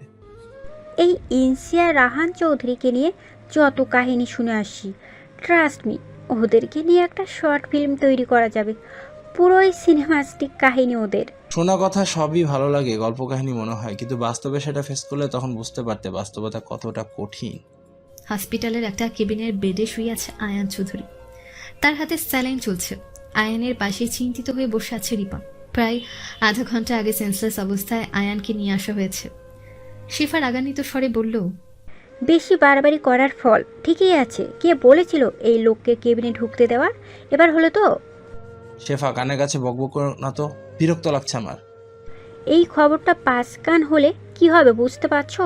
তোমার চাকরিটাও আর বাঁচতে পারবে না। আমার চাকরি যদি যায় তাহলে তোমারটাও যাবে, কারণ তোমার ঘোষণার কথাটা আমিও জানিয়ে দেব। রায়ান ভাইয়ের কথা আমি আর তুমি ছাড়া কেউই যায় না, তাই এই কথাটা পাঁচ কান হলে ধরে নেবো এটা তোমারই কাজ। তখন নিজে মরার সাথে সাথে তোমাকেও মেরে দিয়ে যাবো, মনে রেখো। রায়ান ভাইকে দ্রুত সুস্থ করার ব্যবস্থা করো। যা করার তাড়াতাড়ি করতে হবে। ওদিকে পার্টি শুরু হয়ে গেছে, আমাকে যেতে হবে ওখানে। থ্রেট দেওয়া বন্ধ করো তো। আমি যতটুকু জানি ততটুকু করে দিয়েছি। এতে যদি রাহান চৌধুরী ঠিক না হয় তাহলে আমার কিছুই করার নেই। আমি তো আর ডক্টর নই, তাই না? তুমি যতটুকু জানো সবটাই অ্যাপ্লাই করো। রায়ান ভাই সুস্থ না হলে ইনসিয়া যে শেষ হয়ে যাবে। এই পৃথিবীতে ওর কেউই নেই। শেষমেশ রায়ান ভাই ওর জীবনে আসলো। রায়ান ভাইকে ইনসিয়া অনেক ভালোবাসে। এখন যদি রায়ান ভাইয়ের কিছু হয়ে যায় তাহলে ইনসিয়া নিঃশেষ হয়ে যাবে। আমি দেখছি কি করা যায়। মনে হচ্ছে ওনার প্যানিক অ্যাটাক হয়েছিল, তাই সেন্সলেস হয়ে গেছে। পুরনো স্মৃতি ফিরতে শুরু করলে এরকমটা হতেই পারে। মাথায় চাপ পড়লেই তো এমন হবেই। লেকচার না দিয়ে কিছু করো। ডক্টররা তো ইমার্জেন্সির সময় এই ইঞ্জেকশনটাই দেয়। আমিও পুশ করে দেখি কি হয়, তবে সিউরিটি দিতে পারছি না। এটা কি সব ধরনের পেশেন্টের জন্য? হুম। ভয় লাগলেও সাহস করে আয়ান চৌধুরীর শরীরে ইঞ্জেকশনটা পুশ করে দিল শেফা। আরও প্রায় মিনিট 15 পর জ্ঞান ফিরল আয়ান চৌধুরীর। সে উঠে বসতে নিলে রিপন তাকে বাধা দিয়ে বলল, ভাই আপনি উঠবেন না, স্যালাইন চলছে। আয়ান নিজের হাতে ক্যানোলা ও স্যালাইন করা দেখে সেগুলো খুলতে খুলতে বলল, আমি ঠিক আছে, কিন্তু আমি এখানে কেন? আপনি কেবিনের ভেতরে যাওয়ার অনেক সময় অতিবাহিত হওয়ার পরও কোনো সাড়া শব্দ পাচ্ছিলাম না। পরে ভিতরে গিয়ে দেখে আপনি সেন্সলেস হয়ে ফ্লোরে পড়ে আছেন, তাই আপনাকে এখানে নিয়ে এসেছি। তাছাড়া কেউ দেখে ফেললে আমরা তিনজনই বিপদে পড়ে যেতাম। এখন বাজে কত? 9:45। ও মাই গড, আমাকে এখনই বের হতে হবে। ইমার্জেন্সি কাজ আছে আমার। I am already late. Ayaan তাড়াহুড়ো করে চলে যেতে নিলে রিপন তাকে পিছু ডেকে বলল, ভাই শুনেন, ইনসিয়াকে কখনো কষ্ট দিয়েন না। মেয়েটা আপনার জন্য অনেক কিছু করেছে। নিজের সম্মানহানি হওয়ার পরও আপনাকে ছেড়ে যায়নি। নিঃস্বার্থভাবে আপনাকে ভালোবেসেছে। লোকজনের কাছে অসম্মানিত হয়েছে, চাকরিচ্যুত হয়েছে, সবকিছু মুখ বুঝে মেনে নিয়েছে সে। ওর পৃথিবীতে কেউ নেই। আপনাকে আঁকড়ে ধরে নতুন করে বাঁচার স্বপ্ন দেখেছে। আপনি ইনসিয়াকে আগলে রাখবেন প্লিজ। ও বেশি কিছু চায় না, শুধু একটু ভালোবাসা আর যত্ন চায়। আয়ান কোনো প্রত্যুত্তর না করে মাথা নাড়িয়ে চলে গেল। আয়ান চলে যাওয়ার পর শিফা রিপনের উদ্দেশ্যে বলল, বাবা, এমনভাবে ইনসিয়ার হয়ে কথা বলছো যেন তুমি ওর বড় ভাই লাগো। সব সম্পর্ক রক্তের হয় না, কিছু কিছু সম্পর্ক মানবিকভাবেও হয়। বললাম না তখন, ইনসিয়া আমার জন্য অনেক কিছু করেছে। এই হসপিটালে জয়েন হওয়ার পর থেকে ওর মুখে ইনসিয়ার কথা শুনতে শুনতে কানটা পৌঁছে গেল। সত্যি বলতে আমিও এবার সচোখে ইনসিয়ার দর্শন করতে চাই। আমিও দেখব কে সেই মহিষী নারী যে কিনা সবার মাঝে এত ফেমাস। কিছু কিছু মানুষের কথা সবারই মনে থাকে, কেউ তাকে ভুলতে পারে না। ইনসিয়াও তাদের মধ্যকার একজন। আয়ান চৌধুরী নিজের ড্রেস আপ চেঞ্জ করে পার্টিতে আসলো। এখানে অনেক স্বনামধন্য লোক রয়েছে যারা কিনা হিউম্যান অর্গান কেনার জন্য এসেছে। আয়ান সবার মুখের দিকেই তাকাচ্ছে। এদের মধ্যে অনেকেই রয়েছে যারা কিনা লোক সমাজের কাছে ভালো ব্যক্তিত্বের অধিকারী, অথচ লোকচক্ষুর আড়ালে তারাও হিউম্যান অর্গান স্মাগলিং এর সাথে জড়িত। আসলে এই সমাজে মুখোশধারী মানুষের অভাব নেই। তারা জনসাধারণের সামনে নিজেদেরকে ভালো মানুষের মুখোশ পরিয়ে উপস্থাপন করে, অথচ মুখোশের আড়ালে তাদের আসল চেহারাটা অনেক ভয়ানক। আয়ান চৌধুরী একটা কর্নারে বসে ড্রিঙ্ক করছে আর আশেপাশের লোকজনদের আলোচনাগুলো নোটিস করছে। এই পার্টিতে গোপনীয়তা বজায় রাখার জন্য কোনো রকম সিসিটিভি ক্যামেরা অ্যালাউ করা হয়নি। হঠাৎই ডক্টর অভিমন্যু আয়ানের দিকে হ্যান্ডশেক করার জন্য হাত বাড়িয়ে দিয়ে বলল, good evening mister Ayaan Chowdhury, what's up? Yeah, I am good. Auction কখন শুরু হবে? ওয়েট করুন স্যার, এসব বিষয়াদি শুরু করার জন্য অনেক সেফটির দরকার। বুঝতে তো পারছেন হিউম্যান অর্গান সেলিং কতটা রিস্কি। আমাদের সাবধানে কাজ করতে হবে। কোনো প্ল্যান আছে কি? অবশ্যই, সবাইকে আমরা প্ল্যান বুঝিয়ে দিয়েছি। আপনি তো তখন ছিলেন না, তাই আলাদা করে আপনাকে বুঝিয়ে বলছি। আমরা চিরকুটে প্রত্যেকটা অর্গানের নামের সাথে কোড নম্বর লিখে রেখেছি। প্রত্যেকজন ডিলার সবগুলো অর্গানের চিরকুট পাবে। অকশন শুরু হওয়ার পর আমরা কোড নাম্বার বলবো। যে ডিলার যে অর্গান কিনতে চায় তিনি আমাদের ম্যানেজারের সাথে গিয়ে কথা বলবেন। বাই এনি চান্স যদি পুলিশ চলে আসে তাহলে গেম খেলার নাম করে সিচুয়েশন হ্যান্ডেল করতে পারবো, তাই এই প্ল্যানিং করা। অর্গানগুলো ঠিক করে মুভমেন্ট করছে কিনা এটা না জানা পর্যন্ত ডিল করা যাবে না। আমি গ্যারান্টি সব ঠিক আছে। আর ডিলে সাইন করার পর আপনারা অর্গানগুলো চেক করে নিয়ে যাবেন। যদি খারাপ হয় তাহলে deal cancel. Okay, I trusted you. আচ্ছা, হাট হাজারির ওইদিকে গেছিলেন কেন? ওখানে কি আছে? অভিমন্যু কিছুক্ষণ চুপ থেকে সুকৌশলে বলল, ও সরি, কার কথা কাকে বলছি। অ্যাকচুয়ালি ওই এলাকায় আমাদের হসপিটালে পুরনো একজন নার্স ইনসিয়া বাসা ভাড়া নিয়ে থাকতো। কথাটা আমার এক ফ্রেন্ডকে বলতে গিয়ে ভুল করে আপনাকে বলে ফেলেছি। I am sorry sir. Ayaan Chowdhury সন্দেহের দৃষ্টি নিক্ষেপ করে বলল, সরাসরি কেমন ভুল হয়? আসলে হে তো চাপের মধ্যে আসে না, মাথাটা একদমই ঠিক নেই আমার। হ্যাঁ, এক্সট্রিমলি সরি। আচ্ছা, এই ইনসিয়াটাকে এখানে আসার পর থেকে অনেকের মুখে নামটা শুনছে। অভিমন্যু মুচকি হাসি দিয়ে বলল, ইনসিয়া, সে হলো এই হসপিটালের প্রাক্তন একজন নার্স। পেশেন্টের টেক কেয়ার করতে গিয়ে তাকে প্রেমের জালে ফাঁসিয়ে বিয়ে করে নিয়েছিল। কিন্তু সবই তো ইনসিয়ার নামে প্রশংসা করছে। আমাদের হসপিটালে ক্রিটিক্যাল একজন পেশেন্ট ছিল যার অ্যাক্সিডেন্টের কারণে মেমোরি লস হয়। ইনসিয়াকে ওই পেশেন্টের সকল রেসপন্সিবিলিটি দেওয়া হয়েছিল, কারণ সেই পেশেন্ট উগ্র মেজাজের হলেও ইনসিয়ার কথা মান্য করত। কেউ বা কারা পেশেন্টের হসপিটাল ব্যাংক অ্যাকাউন্টে প্রচুর টাকা জমা করেছিল তাই ট্রিটমেন্টের জন্য, কিন্তু কখনো কেউ সেই পেশেন্টের কোনো খোঁজ খবর নেয়নি। তবে পেশেন্টকে যে পোশাকে হসপিটালে নিয়ে আসা হয়েছিল সেই পোশাকগুলো কোনো ধনী ব্যক্তি ছাড়া অ্যাফোর্ড করতে পারবে না।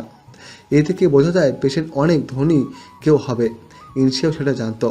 আমি 100% শিওর এই জন্য এই মেয়েটা পেশেন্টকে প্রেমের জালে ফাঁসিয়েছিল, যাতে পেশেন্টের মেমোরি ফিরে আসলে সেও তার সাথে ধনী হয়ে যেতে পারে। এতে করে ওর লাইফ সেট হয়ে যাবে, পায়ের ওপর পা তুলে বসে বসে খেতে পারবে। কারণ ইনসিয়া তো অনাথ মেয়ে ছিল, ছোটো থেকে অনেক স্ট্রাগল করে বড় হয়েছে। এরকম একটা সুযোগকে মিস করা যায় নাকি বলুন?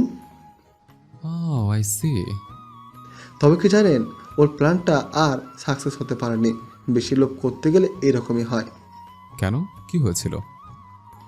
ইনসিয়া 7 মাস বুঝিয়ে একজন মেমোরি লস পেশেন্টকে বিয়ে তো করে নিয়েছিল, কিন্তু সেই সংসার খুব বেশি দিন স্থায়ী হয়নি। বিয়ের 3 মাস না হতেই হঠাৎ করে সেই পেশেন্ট নিরুদ্দেশ হয়ে যায়। হয়তোবা মেমোরি ফিরে এসেছিল তার। ধনী হওয়ার লালসায় ইনসিয়া নিজের সমস্ত সেভিংস দিয়ে পেশেন্টের টেক কেয়ার করেছিল তাকে দ্রুত সুস্থ করে তোলার জন্য। কিন্তু শেষ পর্যন্ত এরকম একটা ঘটনা ঘটবে কে জানতো? কোথায় আসে না অতিনবের তাঁতি নষ্ট। তাই রাগে দুঃখে মেয়েটা নিজেও এলাকা ছেড়ে চলে গিয়েছিল। কিন্তু মাথামোটা পাবলিক ভালোভাবে অবজার্ভ না করেই ইনসিয়াকে নিয়ে ধন্য ধন্য করে যাচ্ছে। এটাই তাহলে কাহিনী? বেশ ইন্টারেস্টিং। আমজাদ স্যার চলে এসেছে। এখন কিছু সময়ের মধ্যেই আমরা অকশন শুরু করতে চলেছি। আপনাকে কিন্তু ম্যাক্সিমাম অর্গান পারচেজ করতে হবে। আপনার জন্য আমরা অল্প টাকায় কোস্ট করব। পরবর্তীতে আপনি বেশি দামে সেল করার পর এর 30% আমাদের দিবেন। আমি তো কন্ট্যাক্ট পেপারে সাইন আপ করেছি। ও হ্যাঁ, অকশনে প্রতিটা অর্গানের মূল্য বৃদ্ধি করা কিন্তু আপনার দায়িত্ব। আপনি একের পর এক চড়া দাম বলে সেগুলোর মূল্য বৃদ্ধি করে দেবেন। লাস্ট অফ অল এমন জায়গায় দাম পৌঁছাবে তখন আর কেউ পারচেস করতে পারবে না। সবার সামনে অভিনয় করলেও আড়ালে আপনাকে আমরা কম দামেই সেল করে দেব। Master planning. মাথা টাকার দেখতে হবে তো। স্টক মার্কেটে কীভাবে প্রোডাক্টসের মূল্য বৃদ্ধি করতে হয় সেটা আমি খুব ভালো করেই জানি। আচ্ছা, ডক্টর আমজাদ হোসেন কোনটা? ওই যে স্টেজের কোনারে বসে আছেন, উনি ডক্টর আমজাদ হোসেন। আজকে উনি এই পার্টি হোস্ট করবেন। ওকে। আয়ান চৌধুরী আর কিছু না বলে মাস্কের আড়ালে রহস্যময় বাঁকা হাসি দিল। পরের দিন সকালে আয়ান চৌধুরী বাইকে করে আসলেও হাঁটাছাড়ি এলাকায়। 2 বছর আগে এই এলাকাতেই ইনসিয়া তার রায়ান চৌধুরীকে নিয়ে থাকতো। হঠাৎই ফোনে কল আসায় একটা বটগাছের পাশে বাইক থামালো আয়ান চৌধুরী। সে ফোন বের করে দেখে স্ক্রিনে মৃদুলের নামটা ভেসে উঠেছে। আয়ান কল রিসিভ করতে মৃদুল ফোনের ওপাশ থেকে বলল, আয়ান, কোথায় তুই? নিজের ডেস্টিনেশনে। রহস্য না করে লোকেশনটা বল। Don't cross your limits Mridul. তুই কি চট্টগ্রামে আছিস? তোকে কি বললো? আমার প্রশ্নের উত্তর দে। ফিরে আসার পর তো তোর সঙ্গে কথা হবে। আমার পার্সোনাল ম্যাটারে ইন্টারফিয়ার করার দুঃসাহস হয় কি করে তোর? এনশিয়া কি তোর সাথে আছে? কেন? মেয়েটাকে ফোনে পাচ্ছি না, ফোন অফ দেখাচ্ছে, আবার অফিসেও আসে রে। ইনসাইকে নিয়ে তোর এত টেনশন কিসের? জাহান নামে চাকো। ওই মেয়েকে নিয়ে তোরা তো উতলা হওয়ার কোনো কারণ আমি দেখতে পাচ্ছি না। আয়ান, কল রাখ। আয়ান কল কেটে দিয়ে বিরক্তিতে ফোঁস করে দম ছাড়ল। এখান থেকে কিছুটা দূরে অনেকগুলো কাপড়ের দোকান রয়েছে। সেই দোকানগুলোর মধ্যকার একটা দোকান থেকে একটা লোক বেশ অনেকক্ষণ যাবৎ আয়ানের দিকে তাকিয়েছে। বিষয়টা আয়ানের দৃষ্টি এড়ায়নি। কৌতূহল বশত আয়ান সে দোকানের সামনে আসতেই লোকটা বলল, আরে রাহান ভাই যে, দূরে থেকে ভালো করে বুঝতে না পারলেও মনে হচ্ছিল এটা আপনিই হবেন। টাকা নিতে আসছেন নাকি? টাকা? 3 দিনে টাকা তো দেওয়া হয়নি, ওই টাকা নিতে 2 বছর পর আসলেন। কোন টাকার কথা বলছেন বুঝতে পারছি না। আপনিও টাকার কথা ভুলে গেছেন দেখছি। আরে আপনি তো আমার দোকানে কাজ করে দিনের টাকা দিনেই নিতেন, বেচাকেনা কম হয় 3 দিনে টাকা দেওয়া হয়নি। পরে তো আপনার আর কোনো খোঁজ খবরই পেলাম না। লোকটা ক্যাশ বাক্স থেকে 1200 টাকা বের করে আয়ানের দিকে বাড়িয়ে দিয়ে বলল, এই যে 3 দিনে 1200 টাকা, গুনে নিয়েন। আয়ান চৌধুরী টাকাগুলো হাতে নিয়ে থ হয়ে দাঁড়িয়ে রইল। লোকটা ফের বলল, বসেন, চা খাবেন তো নাকি চা অর্ডার দিই? না, আমি চা খাবো না। বউ বারণ করেছে নাকি? আপনি এখনো বউয়ের কথা শুনে চলেন? বাহ, আপনার মতো স্বামী পেলে মেয়েদের আর কিছুই লাগবে না। কেন? এখানে বউ বারণ করার সাথে কি সম্পর্ক? লোকটা হাসতে হাসতে বলল, আপনার বউ তো বারণ করেছে বাইরের কোনো কিছু না খেতে, আপনি তো সেটাই করেন, তাহলে বউয়ের কথা শোনা হলো না? আচ্ছা, আমি এখন আসি। আয়ান চৌধুরী দোকান থেকে বের হয়ে বাইরে আসতে কয়েকজন বাচ্চা তাকে দেখে দৌড়ে আসলো। একজন বাচ্চা আয়ানের হাত ধরে বলল, আঙ্কেল, এতদিন কই আছিলেন? আপনাকে কতদিন দেখি না, আমাদের আর কেউ বরফও খাওয়ায় না।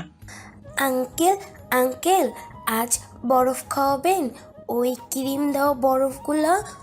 আমি চকলেট দেওয়াটা খাবো, এত দামের জন্য কবে থেকে খাই না, মাও এত টাকা দেয় না। আপনি এর আগে আমাকে দুধের বরফ খাইয়েছেন, আজ স্ট্রবেরি খাবো। আরেকজন বাচ্চা আয়ানের হাত ধরে বলল, কি হলো আঙ্কেল, খাওয়াবেন না? বাচ্চাদের এরকম করার কারণ কিছুই বুঝতে পারছে না আয়ান চৌধুরী। তার মাথার মধ্যে চিনচিনে ব্যথা হচ্ছে, কিছু একটা স্মৃতিতে আসতে চেয়েও আসছে না, থেকে থেকে চারদিকটা সাদা হয়ে যাচ্ছে। আয়ান নিজের হাতে থাকা 1200 টাকা বাচ্চাদের মধ্যকার সবচেয়ে বড়, যে যার বয়স 10 বছর হবে, হয়তো তার হাতে দিল। এই টাকা দিয়ে তোমাদের ইচ্ছা মতো আইসক্রিম কিনে খেও। কথাটা বলে ধপ করে মাটিতে পড়ে গেল সে। আয়ানকে পড়ে যেতে দেখে দোকানদার ছুটে আসলো তার কাছে। জ্ঞান ফিরতেই নিজেকে কাপড়ের দোকানের মধ্যে আবিষ্কার করলো আয়ান চৌধুরী। তার জ্ঞান ফিরতে দোকানের মালিক বলল, আপনি ঠিক আছেন ভাই? এখন কেমন লাগছে? আয়ান চৌধুরী উঠে বসে মাথা চিপে ধরল। কেমন ভারী ভারী লাগছে মাথাটা। পানি হবে? হ্যাঁ, এই তো। দোকানি একটা বোতল এগিয়ে দিলে আয়ান সেটা দেখে বলল, মিনারেল ওয়াটার নেই ইনটেক? এই পানি তো ভালো, লবণাক্ত নয়। ঘন্টাখানেক আগে টিউবওয়েল থেকে নিয়ে এসেছি, খুব বেশি আয়রনও নেই। আমি এখন আসি। আরে পানিটা? আমি বাইরে থেকে কিনে নেব। যেতে পারবেন তো? আর কিছুক্ষণ বসে যান। না, আমি ঠিক আছে। আচ্ছা, আমরা যেখানে ভাড়া থাকতাম ওই এলাকাটা কোন দিকে? অ্যাকচুয়ালি 2 বছর অনেক কিছু চেঞ্জ হয়ে গেছে, তাই কিছু বুঝতে পারছি না। দোকানি থেকে ঠিকানা বুঝে নিয়ে আয়ান চৌধুরী বাইরে চলে আসলো। শরীরটা খুব খারাপ লাগছে, তাই এখন ওদিকে না যাওয়াই ভালো। মাথায় একসাথে বেশি প্রেশার পড়লে আবারও সমস্যা হতে পারে। সাইকোলজিস্ট আনোয়ার হোসেন বারবার করে সাবধান করে দিয়েছে। আয়ান আর ওদিকে না গিয়ে বাইকে করে হোস্টেলে চলে আসলো। গত রাতে ভালো করে ঘুমও হয়নি, তার উপর আজ যেটা হলো, এখন নিজের উপর বেশি প্রেশার ক্রিয়েট না করে বিশ্রাম নেওয়াটাই উত্তম।